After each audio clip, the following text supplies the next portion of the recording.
Hey everyone, my name is Elena, and I'm 42 years old. Before I tell you this story, I need you to know something about me. I've spent the last 20 years of my life being the perfect wife and mother. You know the type, right? The woman who puts everyone else first, who sacrifices everything for her family, who bends over backwards to keep everyone happy while slowly disappearing herself. I'm married, well, was married, to a man I thought was my soulmate. We have 2 kids together, my daughter Jessica, who's 16, and my son Tyler, who's 14. For 2 decades, I worked part-time jobs that fit around their schedules, turned down promotions that would require travel, and basically built my entire existence around making sure everyone else's dreams came true while mine collected dust in the corner. But wait, this gets so much worse than you think. Let me paint you a picture of what my life looked like before everything changed. Every morning, I'd wake up at 5:30 a.m. to pack lunches, iron clothes, and make sure everyone had everything they needed. My husband James worked in finance, good money, but he acted like he was saving the world instead of just moving numbers around on spreadsheets. He'd leave for work in his pressed suits while I handled literally everything else. School pickups, doctor appointments, grocery shopping, cooking, cleaning, helping with homework, managing the social calendar, remembering birthdays, buying gifts, organizing family gatherings. You name it, I did it. And when I'd mention feeling overwhelmed, "Well, you only work part-time," he'd say with that dismissive little smile that made my blood boil. Only work part-time, as if managing an entire household and family wasn't a full-time job in itself. You guys are probably wondering why I put up with it for so long, and honestly, I ask myself the same question every day. I guess I kept thinking things would get better, that once the kids were older, once James got that promotion he was always chasing, once we paid off more of the mortgage, there was always a once that never seemed to come. The sacrifices I made weren't just small ones either. I had been accepted to grad school for psychology when I got pregnant with Jessica. James convinced me to defer, then defer again, until eventually the acceptance expired. "There'll be other opportunities," he said. 20 years later, I'm still waiting for those opportunities he promised would come. I turned down a dream job offer when Tyler was 8 because it would have required occasional weekend work. "The kids need their mother," James said, conveniently ignoring that they also needed their father, who was always too busy for school plays and soccer games. I stopped painting, something I'd loved since I was a child, because James said the smell of the oils gave him headaches. I stopped seeing most of my friends because he'd complain about babysitting the kids when I went out. Yes, he called it babysitting, his own children. Slowly, quietly, I became a ghost of who I used to be. But here's the thing, and this is important. I wasn't completely naive. I wasn't some helpless victim who had no idea what was happening. Deep down, I knew something was wrong. I felt it in my chest, this constant tightness, like I was holding my breath all the time. I just kept telling myself that marriage required sacrifice, that this was what being a good mother looked like. The funny thing is, I thought I was protecting my family by shrinking myself. I thought if I could just be perfect enough, selfless enough, then everything would work out. We'd be happy. They'd appreciate me. They'd see how much I'd given up for them. God, I was so wrong. The beginning of the end started about 3 months before that gas station incident. And yes, we're getting to that part, the part where my entire world fell apart in the most unexpected way. But first, I need you to understand the signs I was ignoring, because looking back, they were everywhere. James had been acting weird, not suspicious weird, just different. He was on his phone more, working later, and when I'd ask about his day, he'd give me these vague, dismissive answers. "Just work stuff, you wouldn't understand." You wouldn't understand. Another phrase that made my skin crawl. The kids were pulling away too, but I told myself that was normal teenager stuff. Jessica was always at friends' houses or locked in her room, and Tyler seemed to speak only in grunts and eye rolls. When I tried to plan family activities, I'd get a chorus of complaints and excuses. "Can't we just stay home? That sounds boring. Do we have to?" But I kept trying, I kept planning, I kept believing that if I could just find the right activity, the right moment, we'd reconnect as a family. Which brings me to that weekend in March that changed everything. I'd planned a day trip to the coast. Nothing fancy, just a drive to this little seaside town about 2 hours away that I'd been wanting to visit. They had art galleries, a nice boardwalk, some cute shops. I thought it would be perfect for all of us. Getting everyone to agree was like pulling teeth, but eventually they said yes. That Saturday morning, I was actually excited. I'd packed snacks, looked up places to eat, even brought my camera because I thought we might take some nice family photos. Yeah, I know how that sounds now, but at the time, I was genuinely hopeful. The drive there was tense. James was in one of his moods, you know the type, where everything annoys him and he makes sure everyone knows it. The music was too loud, then too quiet. The route I'd chosen was stupid, even though it was the exact route GPS had given us. Jessica was texting the entire time, and Tyler had his earbuds in, completely checked out. I kept trying to lighten the mood, pointing out scenery, suggesting car games, asking about their week. Every attempt was met with either silence or irritation. By the time we got there, I felt like I was walking on eggshells. But you know what? The town was beautiful. Exactly what I'd hoped for. Quaint little streets lined with shops, the smell of salt air, the sound of seagulls. For a moment, I thought maybe this could still be salvaged. We walked around for about an hour. I tried to engage them in conversation about the art in the galleries, but James kept checking his watch and the kids were clearly bored. When I suggested lunch at this cute little cafe I'd researched, James said it was too expensive and Tyler said he wasn't hungry. My heart was sinking, but I kept trying. I kept smiling. I kept pretending everything was fine. We ended up eating at a generic chain restaurant where everyone stared at their phones while picking at their food. The conversation was stilted, filled with long silences and forced pleasantries.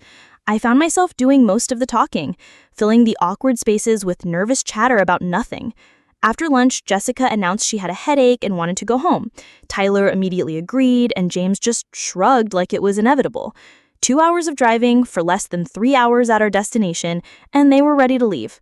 I was heartbroken, but what could I do? I couldn't force them to enjoy themselves, so I agreed, and we headed back to the car for the drive home. The ride back was even worse than the drive there. The silence was oppressive, broken only by the sound of fingers tapping on phones and the occasional heavy sigh from James. I tried to start a conversation about maybe planning a vacation over the summer, but no one responded. About halfway home, Tyler announced he needed to use the bathroom. James pulled into the next gas station, one of those big truck stops with a convenience store and fast food places attached. Tyler jumped out and headed inside, while the rest of us waited in the car. A few minutes later, Tyler came back out and said he was thirsty. Could I go in and get him something to drink? He handed me a $10 bill and asked for a Gatorade. I remember thinking it was weird that he didn't just get it himself while he was in there, but I was still in people-pleasing mode. Of course, honey, I said, taking the money and getting out of the car.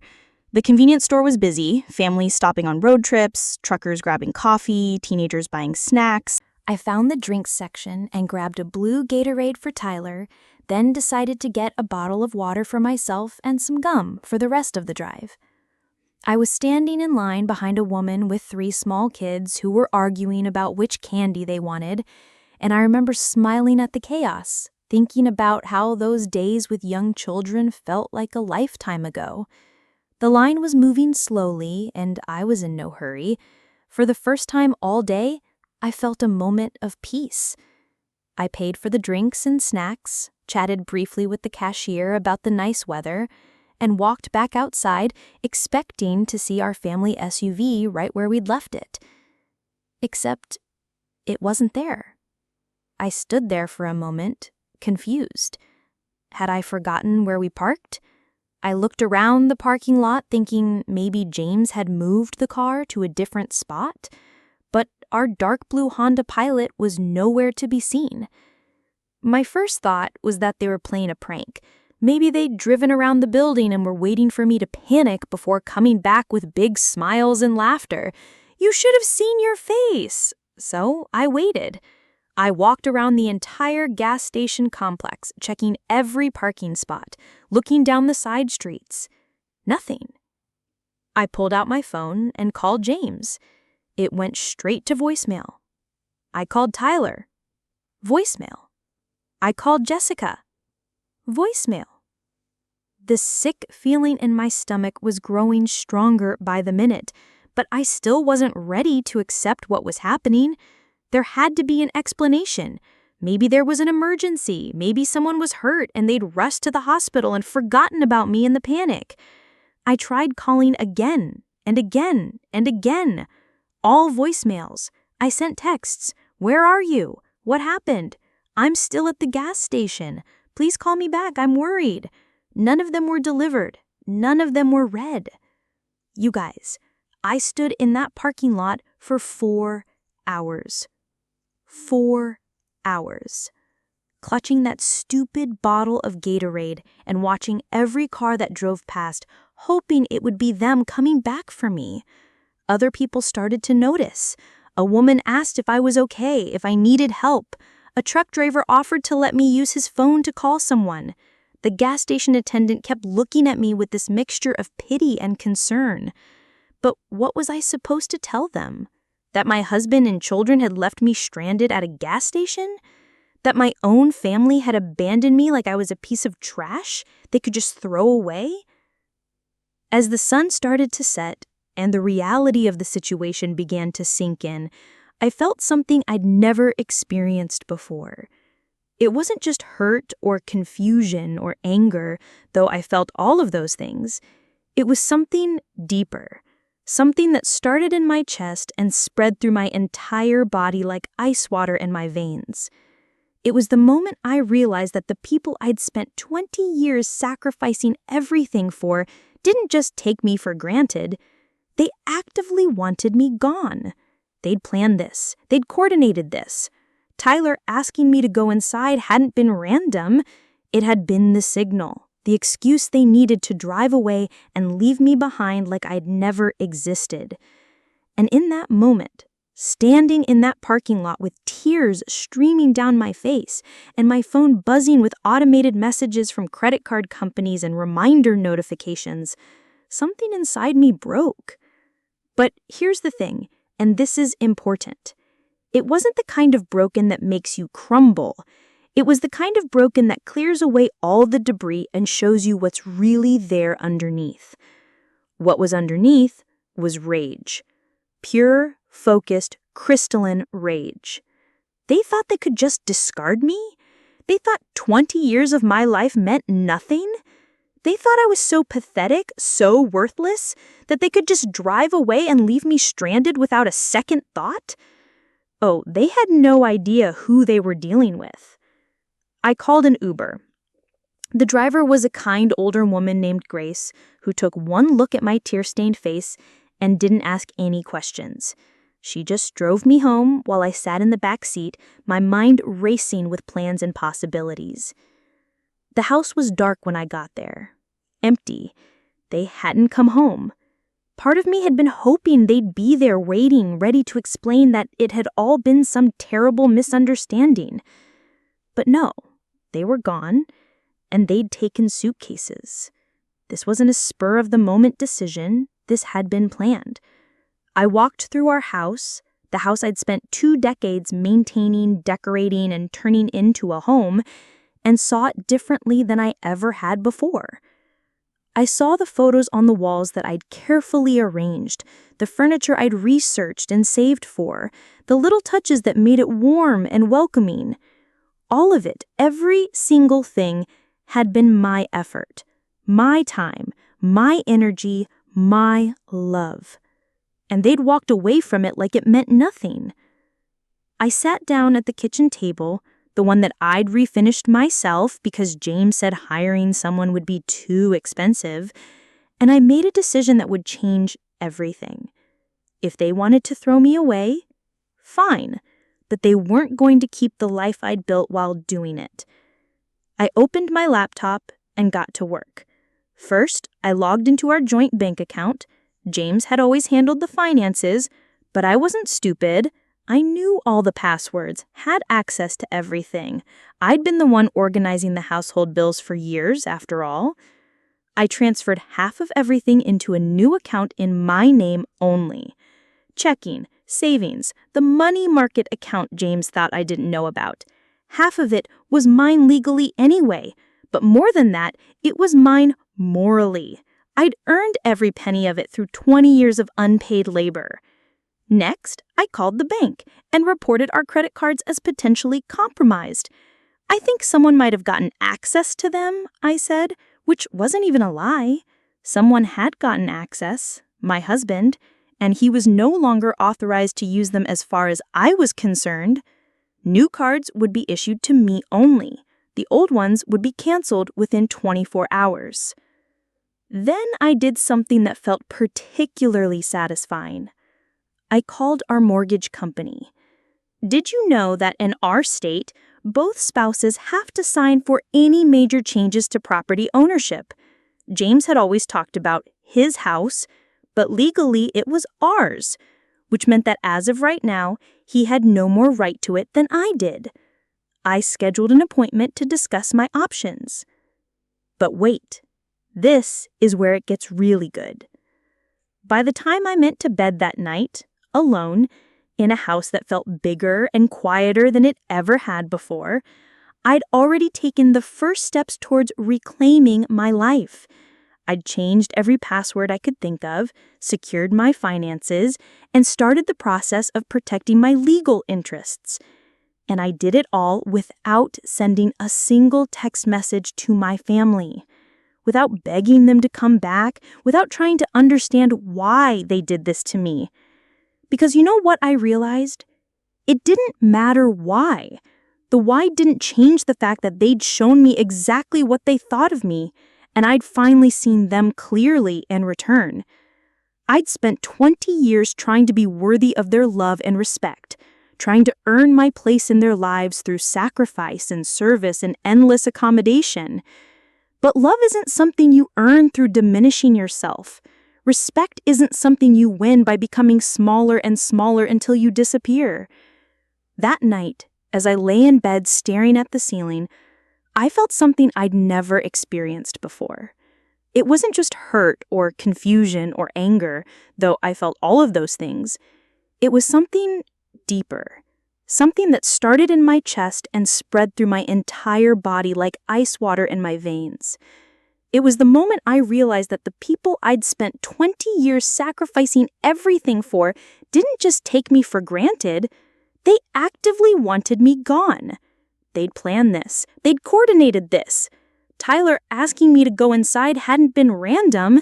It had been the signal, the excuse they needed to drive away and leave me behind like I'd never existed. And in that moment, standing in that parking lot with tears streaming down my face and my phone buzzing with automated messages from credit card companies and reminder notifications, something inside me broke. But here's the thing, and this is important. It wasn't the kind of broken that makes you crumble. It was the kind of broken that clears away all the debris and shows you what's really there underneath. What was underneath was rage. Pure, focused, crystalline rage. They thought they could just discard me? They thought 20 years of my life meant nothing? They thought I was so pathetic, so worthless, that they could just drive away and leave me stranded without a second thought? Oh, they had no idea who they were dealing with. I called an Uber. The driver was a kind older woman named Grace who took one look at my tear-stained face and didn't ask any questions.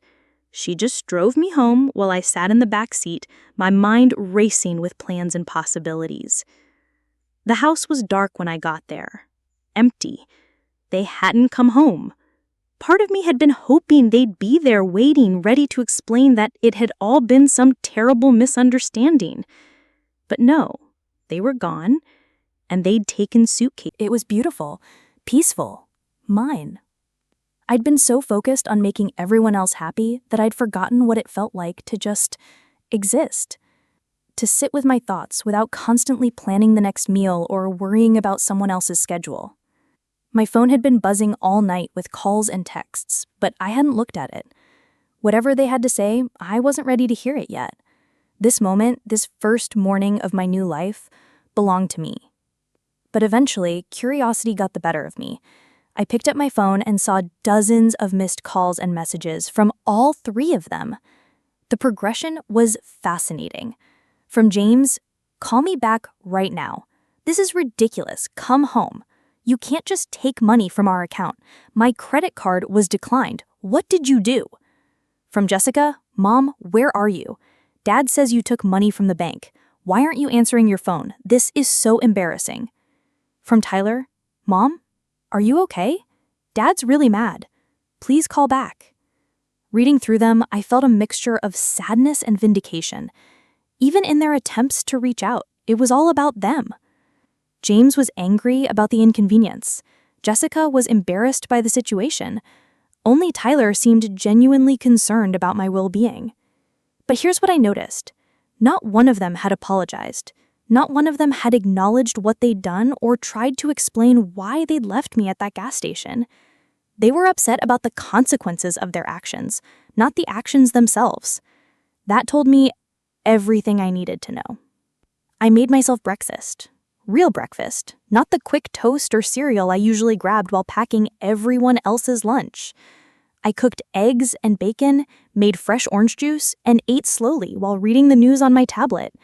It was 9 a.m. on a Sunday, and I had nowhere to be and no one to please but myself. The phone rang again. James. This time, I answered. "Where the hell are you?" he started. No greeting, no concern for my well-being. "And what did you do to our accounts?" "I'm at home," I said calmly, surprising myself with how steady my voice sounded. "Where you left me to figure out how to get back from a gas station 2 hours away." "Don't be dramatic. We came back for you." I almost laughed. "When?" "Because I waited for 4 hours. There was a situation. Tyler got sick and we had to rush home."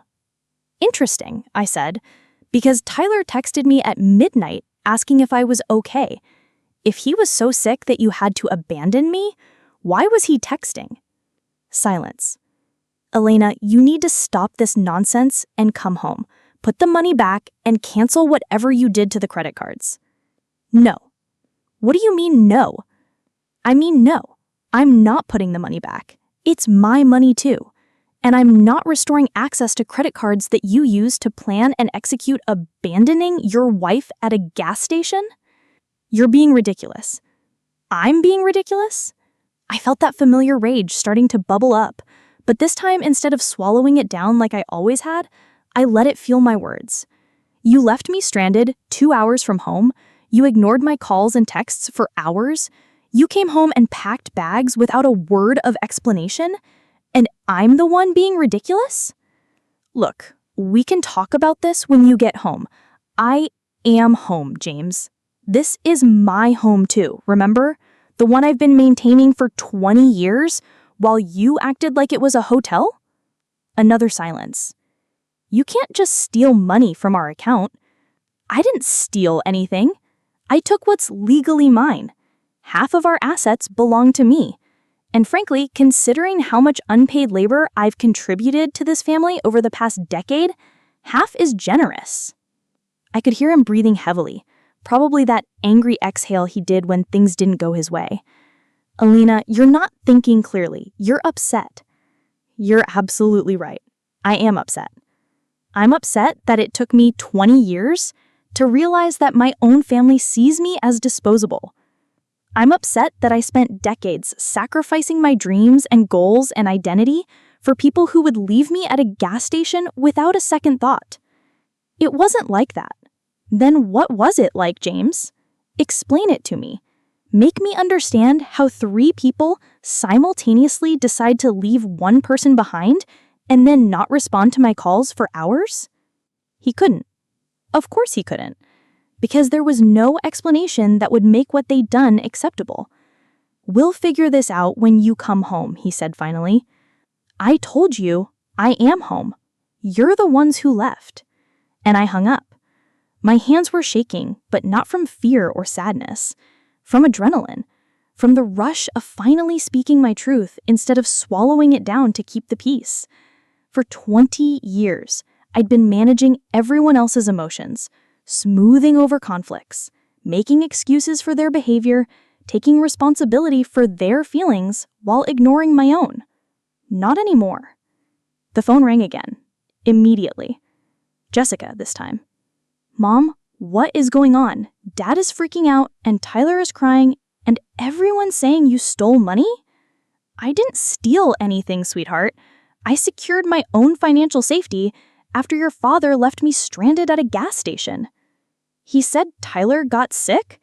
"Jessica, Your brother was texting me at midnight, asking if I was okay. If he was so sick that you had to abandon me, why was he texting? Silence. This is all really messed up, Mom. Yes, it is. What they did to me was incredibly messed up. But now Dad can't buy groceries and Tyler needs new cleats for soccer and where exactly are you all staying that these things are my responsibility to solve? Another silence. We're at Grandma's. Grandma's. James's mother, who had never liked me and made no secret of thinking her son could have done better. The same woman who'd spent 20 years making snide comments about my cooking, my housekeeping, my parenting, my career choices. Of course that's where they'd gone. Well, I'm sure Grandma will be happy to help with groceries and soccer cleats. She's always had opinions about how I handled those things anyway. Mom, you're being mean. Mean? I was being mean for refusing to financially support the people who'd abandoned me? For not immediately rushing to solve their problems after they created this situation? We do value you. Actions speak louder than words, Jessica, and your actions yesterday spoke very clearly. I could hear her crying now, and my heart broke a little bit. Despite everything, she was still my daughter, but I couldn't let my love for her be used to manipulate me back into accepting unacceptable treatment. If you want to have a real conversation about what happened and how we move forward, I'm here, I said gently. But I won't be guilted or manipulated into pretending this is normal or okay. I don't understand any of this, she said through tears. I know, sweetheart. It's confusing when people you trust do something that doesn't make sense. But that's not my fault, and it's not my job to fix it. After I hung up, I sat in the quiet kitchen and let myself feel everything. The sadness for my children, who were caught in the middle of their father's inexplicable decision. The anger at James for creating the situation and then trying to make Millie the villain for protecting myself. The grief for the family I thought we were. But underneath all of that was something new. Peace. For the first time in 20 years, I wasn't responsible for managing anyone else's emotions or fixing anyone else's problems. I was just me, sitting in my kitchen, drinking my coffee, feeling my feelings without having to consider how they might affect everyone else. It was terrifying and exhilarating at the same time, and I was just getting started. The rest of Sunday passed quietly. I spent the day doing things I hadn't done in years, reading a book without interruption, taking a long bath without someone banging on the door needing something, ordering Chinese takeout just for myself, and eating it while watching a movie I actually wanted to see. It sounds simple, but you have to understand. I couldn't remember the last time I'd spent an entire day focused on what I wanted instead of what everyone else needed. It was like rediscovering a part of myself I'd forgotten existed. Monday morning came with a renewed sense of purpose. I had an appointment at the mortgage company at 10 a.m., and I spent the early hours preparing. I gathered documents, made lists of questions, and dressed carefully in my best professional outfit, the one I'd bought for job interviews. I never went on because someone always needed me to be available. The mortgage consultation was eye-opening in ways I hadn't expected. The advisor, a sharp woman in her 50s named Patricia, reviewed our paperwork with the kind of attention to detail that told me she'd seen situations like mine before. "So you're looking to understand your options regarding the property?" she asked, scanning the documents I'd brought. "Yes. My husband left me at a gas station 2 days ago and took our children with him. I want to know where I stand." Patricia's eyebrows rose slightly, but her expression remained professional. "I see.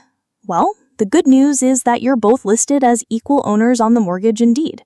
The bad news is that this makes things complicated if you're heading towards separation."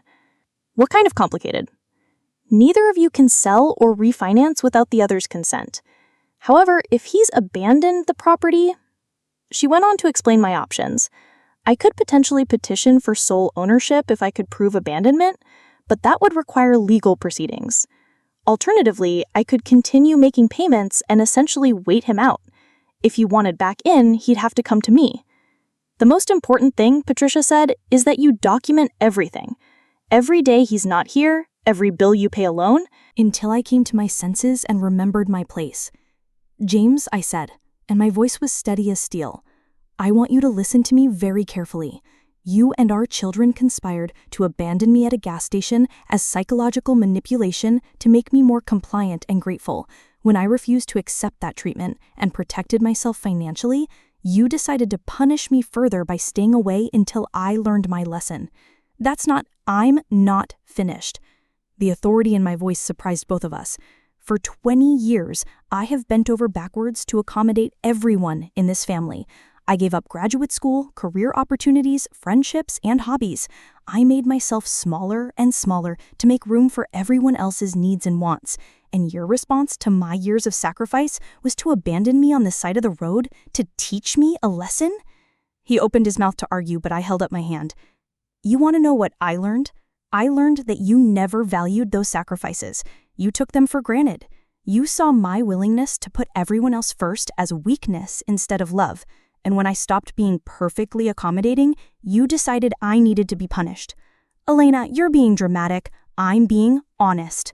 For the first time in 20 years, I'm being completely honest instead of managing your emotions and protecting your feelings. I stood up, and he automatically stood too, probably expecting me to move toward him. Instead, I walked to the window and looked out at the garden I'd planted and maintained alone. I got a job today, I said without turning around. What? Program director. At the nonprofit where I used to work. Better position than I had before, significant salary increase, opportunities for travel and advancement. Silence. You can't be serious. I turned to face him. Why not? The kids need you here. I need you here. You can't just abandon your family for some job, like you abandoned me Sunday. That's completely different. How is it different, James? How is me making choices about my own life different from you making choices about yours? Because you have responsibilities here. What responsibilities? Cooking for people who don't appreciate it? Cleaning up after adults who are capable of doing it themselves? Managing schedules for people who ignore my input anyway? You're their mother. I'm also a person. I'm also someone with skills and goals and dreams. For 20 years, I've been their mother and your wife and nothing else. But Sunday, you showed me that even those roles weren't enough to earn basic human decency from my own family. He was getting angry now. I could see it in the set of his shoulders, the way his hands were clenching. So what, you're just gonna throw away 20 years of marriage? I'm not throwing anything away. I'm protecting what's left of myself before you finish erasing me completely. This is insane. You're acting like we committed some unforgivable crime. You left me stranded for hours, James. Your own wife, the mother of your children. You ignored my calls when I was scared and confused and had no way to get home. Then you stayed away for days to punish me for not accepting that treatment quietly. It wasn't supposed to be like that, but it was like that. It was exactly like that. And instead of apologizing or acknowledging what you did, you're here telling me I'm being dramatic and difficult? I walked back to where he was standing and looked him directly in the eyes. I want you to leave. Alina, I want you to leave, and I want you to take your key with you. If you want to talk to me, you can call and ask like any other separated couple. We're not separated. We've been separated since Sunday. You just didn't bother to tell me. You can't kick me out of my own house. I'm not kicking you out. I'm asking you to respect my boundaries. You chose to leave Sunday. You chose to stay away for 3 days.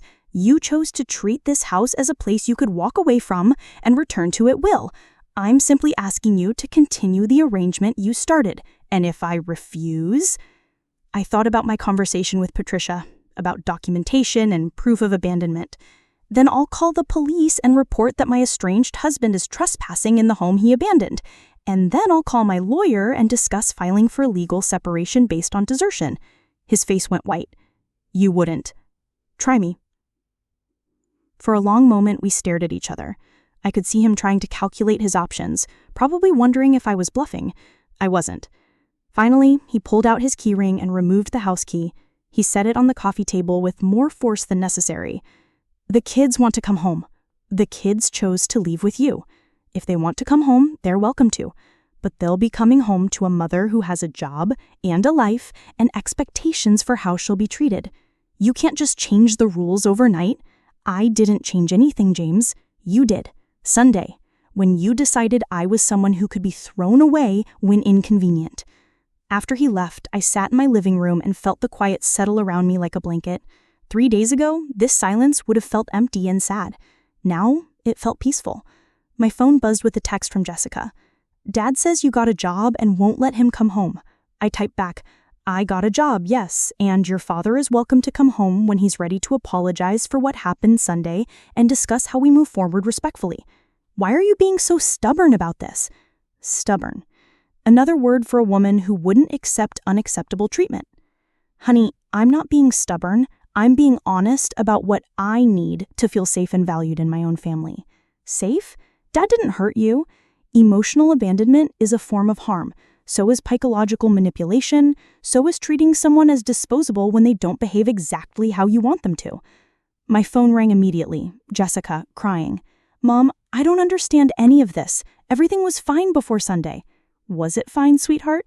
Or was it fine for everyone except me? What do you mean? I mean, when was the last time someone in this family asked me what I wanted to do? When was the last time anyone considered my feelings when making family decisions? When was the last time anyone thanked me for the countless things I do to keep this household running? Silence. I love you all.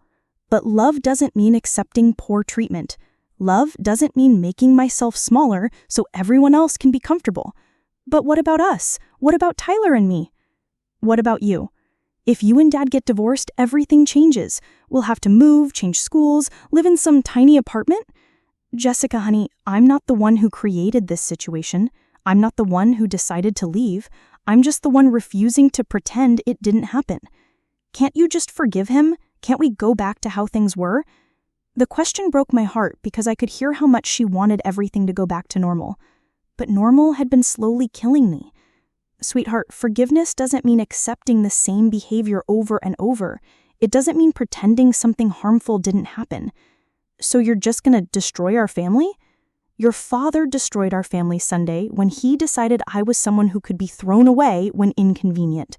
I'm just dealing with the reality of what he showed me. After we hung up, I made myself dinner and ate it while scrolling through job training materials Linda had emailed me. Tomorrow, I'd start my new position. Next week, I had my first business trip in over 3 years. For the first time in decades, I was excited about my future. But the real test came Thursday evening.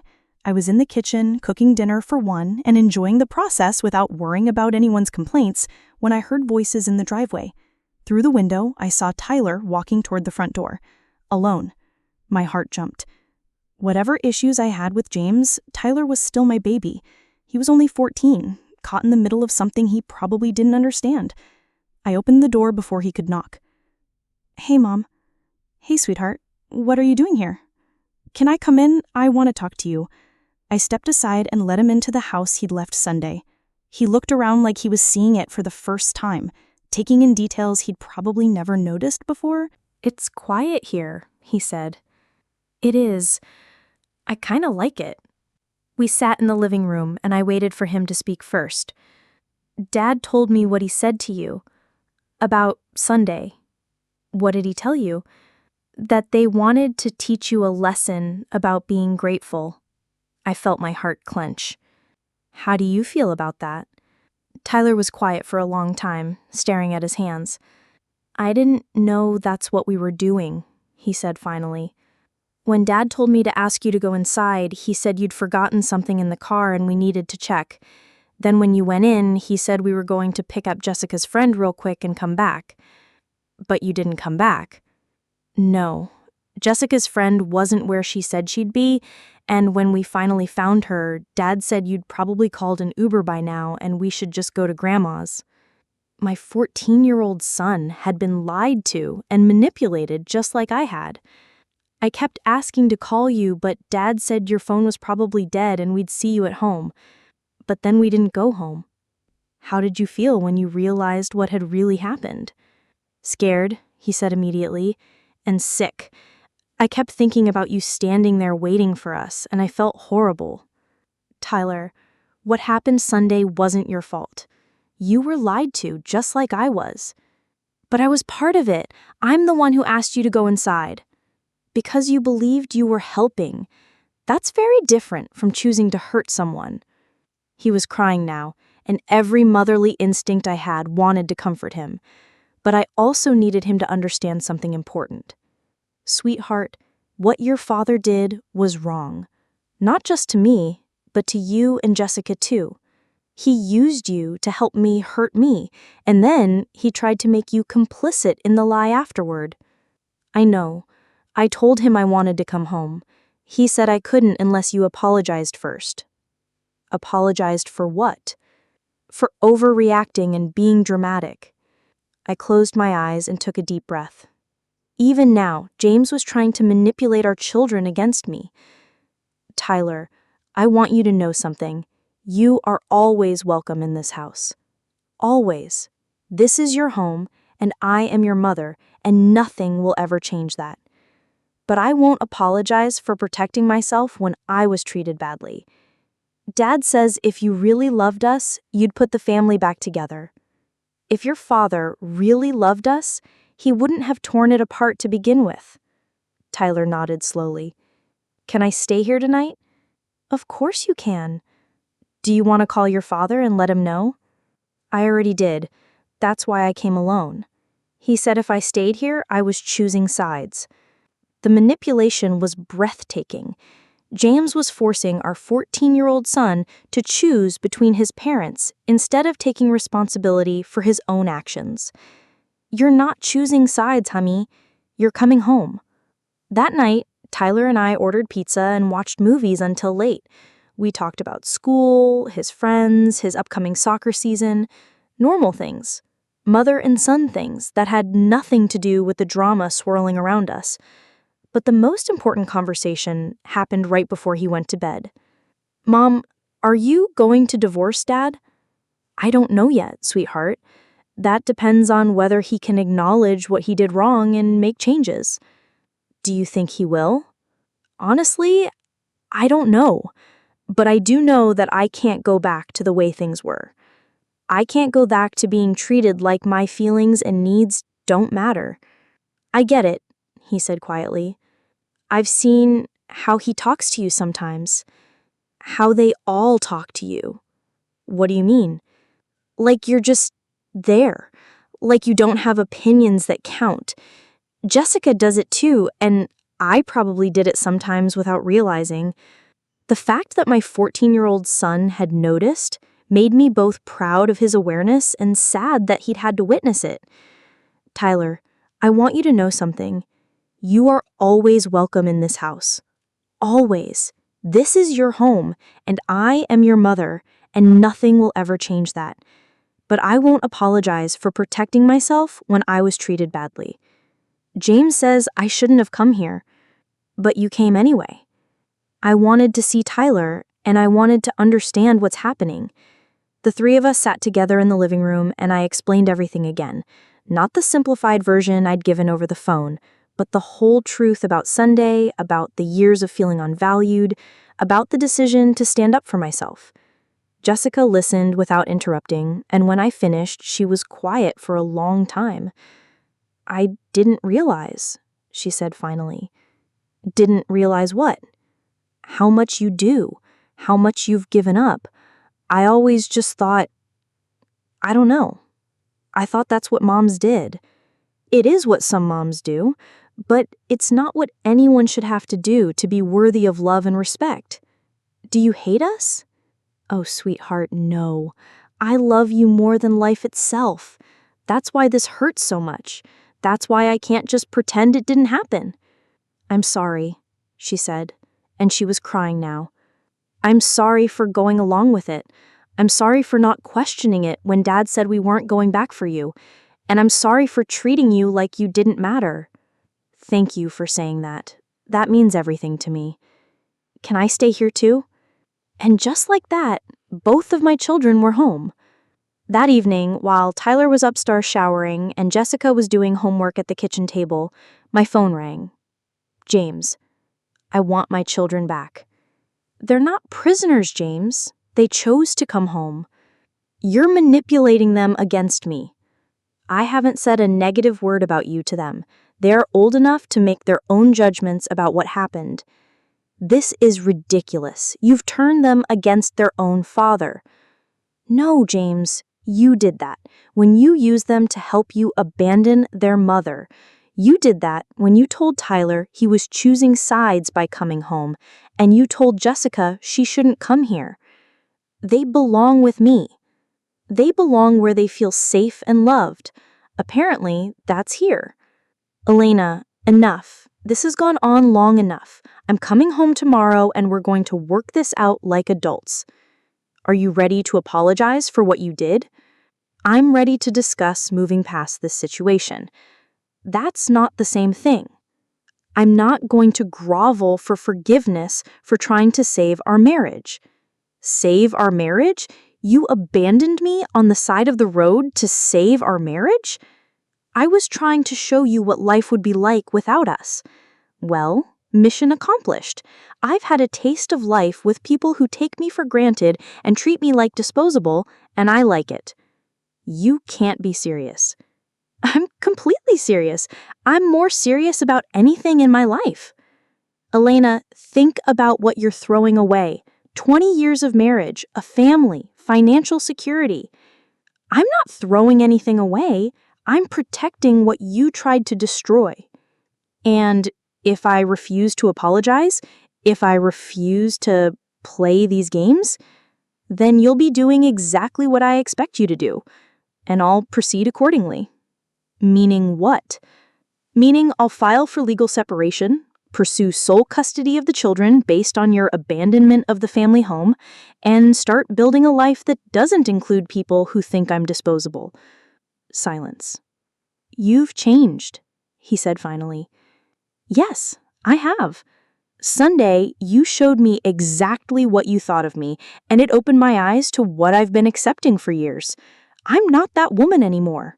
I want you to commit to treating me as an equal partner whose feelings and needs matter. And I want you to mean it. And if I do not, everything goes back to normal? Nothing goes back, James. We either move forward as equals, or we don't move forward together at all. After I hung up, Jessica looked up from her homework. Do you think he'll do it? Honestly, no. I think he'll try to find ways around it. He'll make partial apologies with conditions attached. He'll try to negotiate terms that let him save face while admitting minimal wrongdoing. And then what? Then I'll know for certain what I already suspect, that he's more interested in being right than in being married to someone he respects. Saturday morning, I started my new job remotely, participating in virtual meetings and reviewing program materials. It felt incredible to be valued for my mind again, to contribute ideas that were actually heard and appreciated. Around noon, James showed up. Both kids were home, so I suggested we talk privately on the back patio. I've been thinking about what you said, he began. I waited. Maybe I could have handled Sunday differently. Could have. Maybe. The non-apology was exactly what I'd expected. How so? I should have explained the plan better, made sure you understood what was happening. The plan to abandon me? The plan to give you some space to think. James, stop. Just stop. You're not apologizing. You're explaining why what you did was justified. I'm trying to meet you halfway here. Halfway would be acknowledging that what you did was wrong. What you're doing is trying to convince me it was actually reasonable. Fine. I'm sorry you were hurt by what happened Sunday. Sorry I was hurt. Not sorry for what he did. That's not an apology either. That's you being sorry that I had an inconvenient emotional response to your behavior. What do you want me to say, Elena? That I'm some monster who set out to destroy you? It wasn't like that. I want you to say that you left me stranded for hours, ignored my calls when I was scared and confused, used our children to facilitate abandoning me, and then tried to manipulate me into accepting that treatment by withholding access to my family. Because that's what happened. You're making it sound much worse than it was. How was it, James? Tell me how leaving your wife at a gas station 2 hours from home and not responding to her calls for 4 hours was actually not that bad. He couldn't. He sat there for several minutes, clearly trying to find a way to defend the indefensible. I never meant for you to be hurt, he said finally. But you knew I would be. You knew that abandoning me would hurt me. You counted on it hurting me, because the whole point was to make me afraid of losing you so I'd be more grateful. It wasn't what? Your exact plan? Because you told me that's exactly what it was. I thought you'd realize how much you needed us. I did realize something, James. I realized how much better I felt without people who thought I deserved to be treated that way. I stood up to go inside, but he caught my arm. Elena, please, can't we move past this? Start over? I looked down at his hand on my arm, and he immediately let go. You can't start over by pretending the past didn't happen. You can only move forward by acknowledging it and doing better. But you're not giving me a chance to do better. You've already decided I'm the villain. I've decided that I won't accept being treated as disposable. If that makes me the villain in your story, then so be it. So that's it? 20 years of marriage over one mistake? It wasn't one mistake, James. It was the culmination of 20 years of you taking me for granted and treating my needs as secondary to everyone else's convenience. Sunday was just the moment I finally saw it clearly. What if I agree to counseling? Are you willing to acknowledge that what you did was wrong and take full responsibility for it? I already said I was sorry. No, you said you were sorry I was hurt. That's completely different. This is impossible. Nothing I say will be good enough for you. Taking responsibility for your actions without making excuses would be good enough. Genuinely apologizing instead of trying to minimize what you did would be good enough. Acknowledging that you used psychological manipulation on your wife and children would be good enough. I'm not going to say I'm some abusive monster when I'm not. Then we have no more to discuss. I went inside, leaving him sitting on the patio. Through the kitchen window, I watched him sit there for another 20 minutes before finally leaving. Both kids had been listening from the living room. Are you okay, Mom? I am sad, I said honestly. I'm sad that your father cares more about being right than about repairing the damage he's caused. But I'm also proud of myself for not accepting less than I deserve. Are you going to divorce him? I think so, yes. He's shown me that he's not capable of the kind of relationship I want and deserve. Will we be okay? I looked at my children, really looked at them. They were scared and uncertain, but they were also strong and adaptable. They'd witnessed their mother standing up for herself, refusing to accept poor treatment, demanding respect. That was a valuable lesson, even if it came with pain. We'll be more than okay, I said. We'll be honest and authentic and free to be ourselves without walking on eggshells. We'll build a life based on mutual respect and genuine care for each other. I love you, Mom. I love you too, sweetheart. Both of you, more than anything. That evening, I called a lawyer. The next few weeks passed in a blur of paperwork, job training, and settling into new routines. James made a few more attempts to reconcile, but each conversation followed the same pattern. Him trying to minimize what had happened, me refusing to accept anything less than full accountability. The kids thrived in the new environment. Without the constant tension of their father's mood swings and my desperate attempts to keep everyone happy, our home became peaceful. We had real conversations. We laughed together. We made decisions as a team. Tyler's grades improved. Jessica stopped spending all her time locked in her room. They both started bringing friends over regularly, something that had rarely happened when James lived here. Your house feels different, one of Jessica's friends told her, not knowing I could hear her. More relaxed. My first business trip was to a conference in Denver. As I sat in the airport waiting for my flight, I thought about how terrified I would have been to travel alone just a few months ago. Not because I wasn't capable, but because I'd convinced myself I was indispensable at home. The truth was, I'd made myself indispensable by doing everything for everyone, by never giving anyone else the chance to be responsible for themselves. The conference was incredible. I attended workshops, networked with other professionals, contributed to panel discussions. I remembered what it felt like to be valued for my expertise, to have people genuinely interested in my ideas and opinions. On the flight home, I got a text from Tyler. "Hope your conference was awesome. Jessica and I made dinner and only burnt the garlic bread a little. Can't wait to hear about your trip." No guilt about leaving them. No complaints about having to fend for themselves.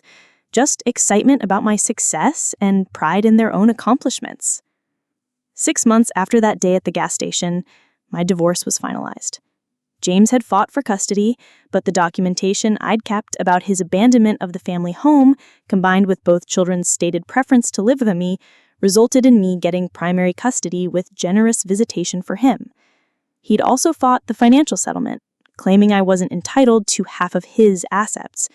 But my lawyer had been thorough in calculating the value of 20 years of unpaid domestic labor, and the final agreement was more than fair.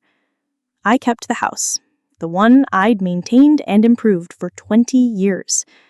James moved to a downtown apartment that better suited his bachelor lifestyle. The kids adjusted well to the visitation schedule. They still loved their father, but they'd also learned to recognize the difference between love and respect.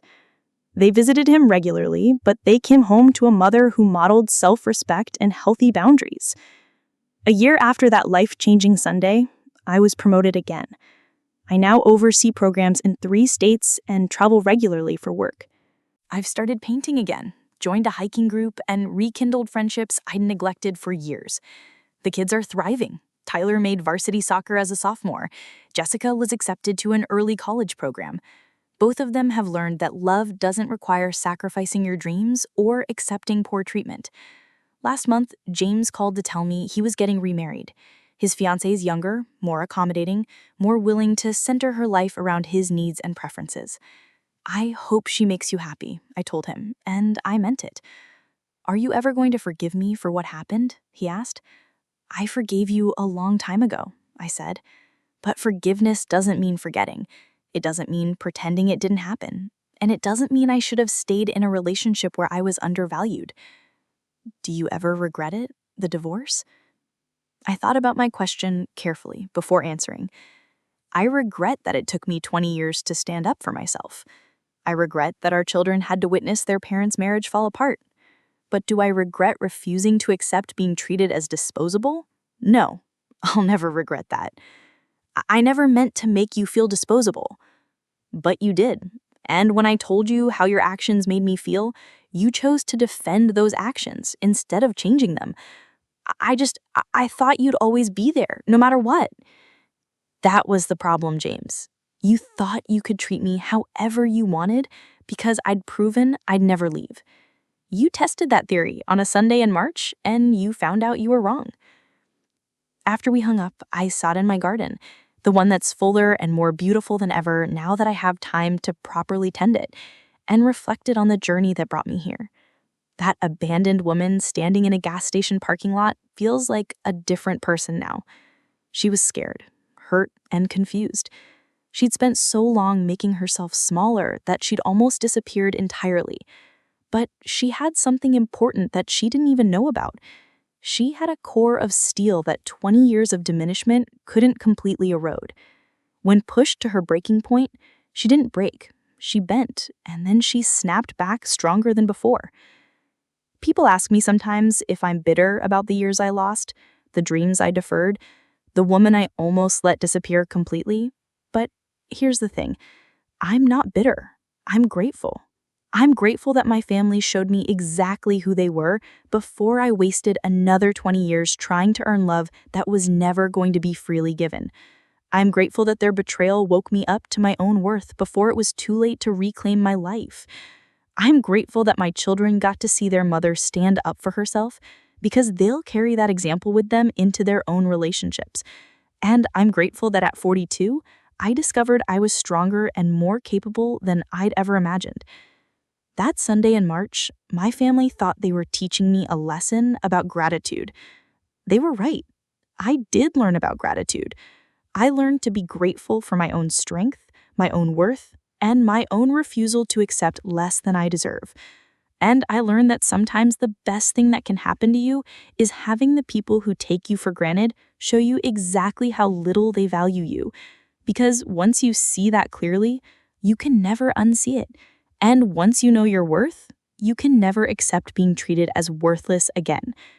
So to anyone listening who recognizes themselves in my story, who's been making themselves smaller to make room for people who don't appreciate the space you've created, I want you to know something.